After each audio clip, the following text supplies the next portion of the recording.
नाजरीन अस्सलाम वालेकुम। इनसाइड न्यूज के नए प्रोग्राम के साथ मैं हूं इब्राहिम राजा और आज हम आपको बताएंगे कि मियां नवाज शरीफ ने army chief general Qamar Javed Bajwa को क्या नई धमकी दी है। इस सूरत हाल में उनके लिए बरतानिया में क्या बहुत बड़ी मुश्किल खड़ी हो गई है और 2 हफ्तों बाद क्या बड़ा काम होने वाला है। अगर आप इस खबर की तफसील जानना चाहते हैं और आने वाले दिनों में भी अहम मामलात से आगाह रहना चाहते हैं तो हमारे चैनल को सब्सक्राइब कीजिए। और अब बात करते हैं आज के मौजू पर, यानी मियां नवाज शरीफ ने जनरल बाजवा को क्या नई धमकी दी है और इस पूरी सूरत हाल में उनके लिए बरतानिया में क्या बहुत बड़ी मुश्किल खड़ी हो गई है। आपको इस मामले से जुड़े 2 इंतहाई अहम वाकयात और उनकी हैरानकुन तफसीलात बताते हैं ताकि आप खुद तमाम पॉइंट्स को जोड़कर यानी डॉट्स कनेक्ट करके या नुक्तों से नुक्ते मिलाकर इस पूरे मामले को अच्छी तरह और आसानी से समझ सकें। तो सबसे पहले आपको बताएं कि मियां नवाज शरीफ गुज़िश्ता रोज अपनी रिहाइशगाह से निकले तो उन्होंने कुछ नई हैरानकुन बातें की।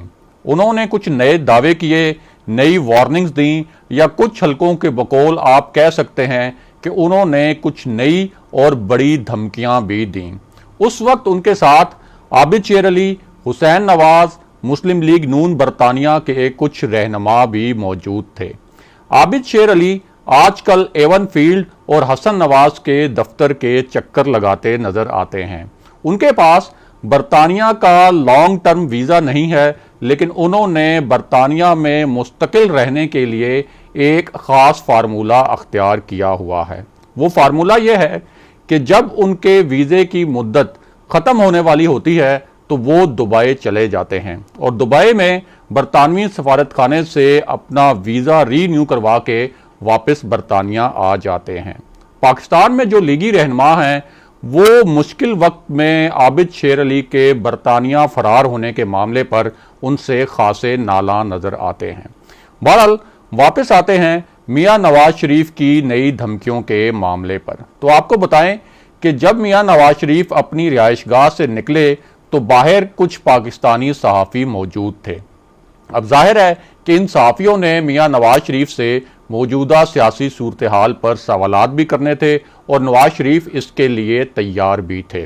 इस दौरान मियां नवाज शरीफ से पहला सवाल यह किया गया कि IG सिंध के मुबैना अगवा और मरियम नवाज के कमरे का दरवाज़ा मुबैना तौर पर तोड़ने का जो वाक़या था उसकी रिपोर्ट अब तक नहीं आई, इस पर आप क्या कहेंगे। इस पर मियां नवाज शरीफ ने जवाब दिया कि ये रिपोर्ट बनाना चंद घंटों का काम था, लेकिन इसमें बहुत ताख़ीर की जा रही है और अब ये मामला PDM की सतह पर उठाया जाएगा। यानी वो इंक्वायरी जिसका हुक्म army chief general Qamar Javed Bajwa ने दिया था उसकी रिपोर्ट के मुतल्लिक अब PDM के स्टेज से यानी अपोजिशन के जलसों के स्टेज से मुतालबात किए जाएंगे। उसके बाद मियां नवाज शरीफ से सवाल किया गया कि अय्याज सादिक ने जो बयान दिया था, यानी वो बयान जिसमें अय्याज सादिक ने टांगे कांपने और माथे पर पसीना आने की बात की थी, उस पर आपका क्या मौक़िफ़ है। अब इस पर मियां नवाज शरीफ ने जवाब दिया कि इस पूरे मामले पर आपने मेरा मौक़िफ़ मेरे पार्टी रहनुमाओं से सुन भी लिया होगा और पढ़ भी लिया होगा। यानी नवाज शरीफ का वही मौक़िफ़ है जो अय्याज सादिक का मौक़िफ़ है और वो इस मामले पर मादरत करने के लिए या इस बयान से पीछे हटने के लिए तैयार नहीं हैं। उसके बाद मियां नवाज शरीफ ने पाकिस्तान की फौजी क़यादत के बारे में क्या अल्फाज इस्तेमाल किए वो भी आपको बताते हैं।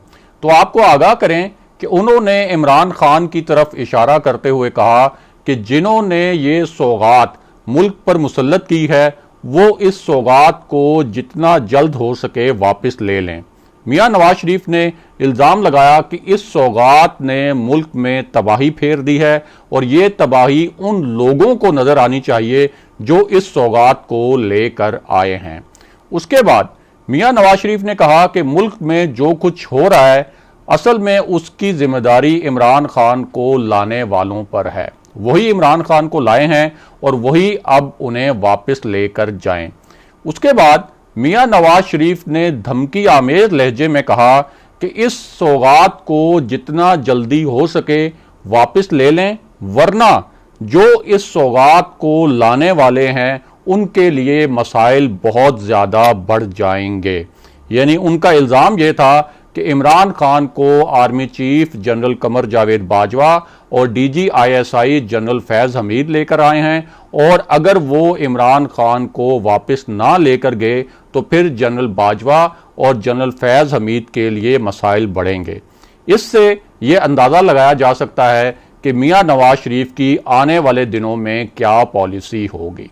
ज़राए का कहना है कि इस सिलसिले में 22 नवंबर को जो जलसा होना है उसके लिए भी बहुत ही खौफनाक किस्म की तकरीरों की तैयारी शुरू कर दी गई है। PDM का ये जलसा पेशावर में होना है और खैबर पख्तूनख्वा में खड़े होकर फौजी क़यादत पर तनकीद करना एक बहुत ही हसास मामला होगा। इससे पहले PTM के जो जलसे हैं उन जलसों में भी फौज मुखालिफ तकरीरें होती रही हैं। और अब बात करते हैं कि बरतानिया में मियां नवाज शरीफ के लिए क्या बहुत बड़ी मुश्किल खड़ी हो गई है और अब उनके खिलाफ क्या फैसला कुन कार्रवाई हो सकती है। तो आपको आगाह करें कि इस मामले के दो पस मंज़र हैं। इसका एक पस मंज़र तो यह है कि शहजाद अकबर ने मियां नवाज शरीफ को डिपोर्ट करने के लिए बरतानवी हुकाम को जो नया ख़त लिखा था उस पर बहुत बड़ी पेशरफ्त हुई है। ये नया ख़त 5 अक्टूबर को बरतानवी वज़ीर दाखिला प्रीति पटेल को लिखा गया था। प्रीति पटेल को यह ख़त लिखने की एक बहुत ही ख़ास वजह थी, और वो वजह यह है कि प्रीति पटेल का हमेशा ये मौक़िफ़ रहा है कि बरतानिया ऐसे गैर मुल्की लोगों को पनाह ना दे जिन पर उनके मुल्क में करप्शन के इल्ज़ामात साबित हुए हैं या जिन्होंने मनी लॉन्ड्रिंग की है। और ये जो नुक्ता है ये हमेशा उनकी सियासी सोच का मरकजी नुक्ता रहा है। बरतानवी वज़ीर दाखिला प्रीति पटेल को भेजे गए ख़त में पाकिस्तानी अदालतों ने मियां नवाज शरीफ की गिरफ्तारी के जो वारंट्स जारी किए थे उनकी कॉपीज़ भी मुंसलिक की गई थी। इसके अलावा करप्शन रेफरेंसेस में मियां नवाज शरीफ के खिलाफ जो फैसले आए उनकी कॉपीज़ भी इस ख़त के साथ मुंसलिक की गई थी। इस ख़त में यह भी कहा गया था कि मियां नवाज शरीफ ने रियासत को लूटा था, लिहाजा आप अपने सियासी मौक़िफ़ के मुताबिक करप्शन में मुलव्विस इस शख्सियत को सज़ा दिलवाने में हमारे साथ ताउन करें। इस मामले का दूसरा पस मंज़र यह है कि वज़ीर आज़म इमरान खान ने कहा था कि उन्हें नवाज शरीफ को वापस लाने के लिए ख़ुद भी बरतानिया जाना पड़ा तो वो बरतानिया जाएंगे, और इसका मतलब ये था कि वो ये मामला बराह रास्त अपने बरतानवी हम मनसब बोरिस जॉनसन के सामने रखेंगे ताकि इस मामले को हाईएस्ट लेवल पर टेकअप किया जा सके। अब इस पूरे तनाजुर में आपको बताएं कि मियां नवाज शरीफ जब बरतानिया गए थे तो उनका जो विज़िट वीज़ा था वो 6 माह का था। बरतानिया के स्टैंडर्ड विज़िट वीज़े की मियाद जो है वो 6 माह ही होती है। नवाज शरीफ नवंबर में बरतानिया गए थे और उनके विज़िट वीज़े की मियाद इस साल मई में ख़त्म हो गई थी। अब इस दौरान जब कोरोना आया तो कई मुल्कों ने अपनी सरजमीन पर मौजूद जो गैर मुल्की हैं उनके वीज़ों की मियाद बढ़ा दी थी। पाकिस्तान में भी गैर मुल्कियों के वीज़ों की जो मुद्दत है वो कोरोना की वजह से बढ़ाई गई थी। इसी तरह बरतानिया में भी जब कोरोना ने शिद्दत अख्तियार की तो बरतानिया में मौजूद गैर मुल्कियों के विज़िट जो वीज़े हैं उनकी मियाद बढ़ाई गई थी। इसी वजह से मियां नवाज शरीफ के विज़िट वीज़े की मियाद भी बढ़ा दी गई थी।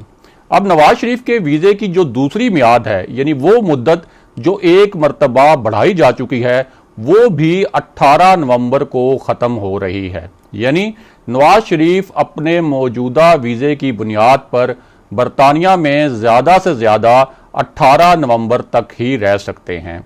अब इस मामले पर एक बड़ा इंकशाफ हुआ है, और ये इंकशाफ इस बारे में है कि नवाज शरीफ के लिए बरतानिया में एक ख़ास किस्म की मुश्किल पैदा हो गई है। और ये जो इंकशाफ है ये मुशीर दाखिला शहजाद अकबर ने किया है। शहजाद अकबर ने बताया है कि उन्होंने मियां नवाज शरीफ को वापस लाने के लिए बरतानवी हुकाम को जो ख़त लिखा था उस पर बरतानवी हुकाम का जवाब आ गया है।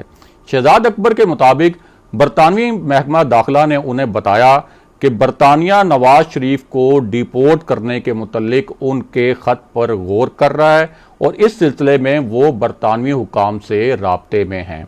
उन्होंने कहा कि बरतानिया इससे पहले भी मुजरिमों को डिपोर्ट करता रहा है और नवाज शरीफ को भी इसी बुनियाद पर डिपोर्ट किया जा सकता है। अब लंदन में ज़राए के मुताबिक मियां नवाज शरीफ के पास दो ऑप्शन हैं।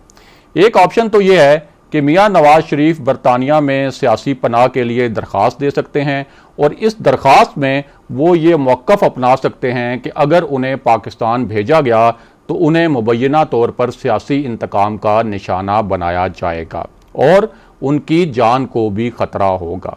अगर नवाज शरीफ ने ऐसा किया तो उन्हें वापस लाने का अमल बहुत ज़्यादा पेचीदा और तवील हो जाएगा। नवाज शरीफ के पास दूसरा ऑप्शन ये है कि उनके बेटे हुसैन नवाज और हसन नवाज दोनों बरतानवी शहरियत रखते हैं और वो अपने स्पॉन्सरशिप की शिक के तहत मियां नवाज शरीफ के वीज़े की जो मियाद है उसे बढ़ा सकते हैं। और इससे पहले हमने शहजाद अकबर के जिन इंकशाफात का जिक्र किया उसके मुतल्लिक अंसार अब्बासी साहब ने द न्यूज़ अखबार में तफसीली खबर शाया की है।